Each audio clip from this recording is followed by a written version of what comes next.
तो दोस्तों, रौनक को मिली उसके कर्मों की सजा। रौनक की हुई खूब पिटाई। दरअसल रौनक कहानी से अपना बदला लेने के लिए कहानी के पास पहुंचता है। रौनक कहानी के साथ जबरदस्ती करने लगता है तो कहानी रौनक को एक लात मारकर वहां से भाग जाती है। दूसरी तरफ युग सरोज से कहता है कि आपने रौनक भैया को बचाकर बहुत बड़ी भूल कर दी। रौनक भैया का साथ देकर आप सच की गुनहगार बन गई। आप खुद तो भाभी के लिए कुछ नहीं कर पाई, कहानी ने करना चाहा तो आपने उसे भी घर से निकाल दिया। सरोज कहती है कहानी ने तुम्हें और हमें मारने की कोशिश की। रूपा सरोज से कहती कि बड़की दीदी ने सिर्फ इल्जाम लगाया था, कुछ साबित नहीं हुआ था।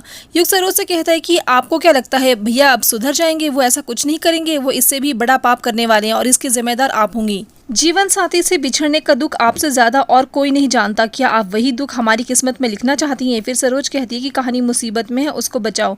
रौनक बहुत गुस्से में निकला है, वो कहानी को ढूंढ रहा है। कहानी को बचा लो वरना आज कुछ अनर्थ हो जाएगा। फिर युग कहानी को बचाने के लिए भागता है। उधर कहानी रौनक से बचकर भाग रही होती है कि तभी रौनक के गुंडे आकर कहानी को रोक देते हैं।